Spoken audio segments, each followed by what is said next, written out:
Introduction to Comparative Literature by Saeed Hussain Jafri. For more videos, subscribe the channel. Comparative literature. This is extremely confused word, because different critics have their various views regarding this word. Many writers have defined this term by giving their own views. In simple words, we can say that comparative literature involves the study of texts across cultures, that it is interdisciplinary.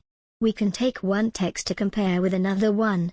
By doing that, we can get the idea which is the best text or unique text. We set particular parameters to know which text is unique. That is called comparative literature. It is an area of exploration from where we can get a lot of information about the different literatures. Susan Bassnett says that most of the people do not start with comparative literature, but they end up with it in some way or other.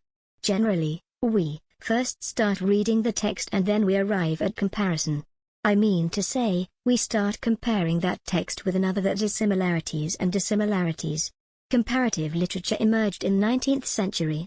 Comparative literature is different from national literature. In 1848, Matthew Arnold had used this term comparative literature for the first time in English. He defines this term. He says, "Everywhere there is connection. Everywhere there is illustration. No single event, no single literature is adequately comprehended except in relation to other events, to other literatures."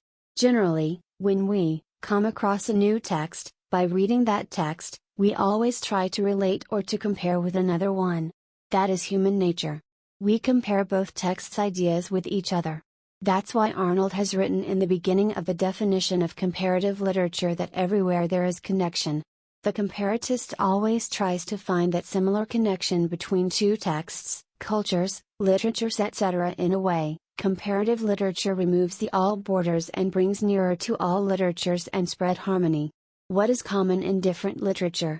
That is the main function of the comparative literature. Benedetto definitions comparative literature as the exploration of the vicissitudes, alterations, developments and reciprocal difference of themes and literary ideas across literatures, and concluded that there is no study more wise than research of this sort.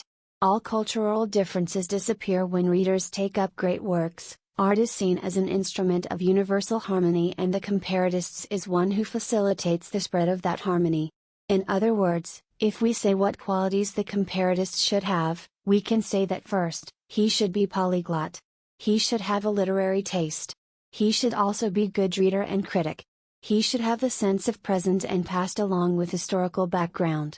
He should have the knowledge of different cultures. He should have the special skills to grasp the idea about comparison. By doing the comparison, he should spread harmony. India is a third world country and also multilingual, multi-communal, multiracial, multi-religion, multi-historical, multicultural and multi-literary phenomenon, so in India, comparative literature has large scope. In India, different states have their various languages and literatures, so by comparison, comparatists can explore lots of literatures in India. This is all about the views of different critics regarding comparative literature. Now, translation studies. This prominent has raised the confusion that a translation study is a part of comparative literature or comparative literature is a part of translation studies. Evans O'Hare argues that extensive translation activity takes place when a culture is in a period of transition, then translation plays a vital part.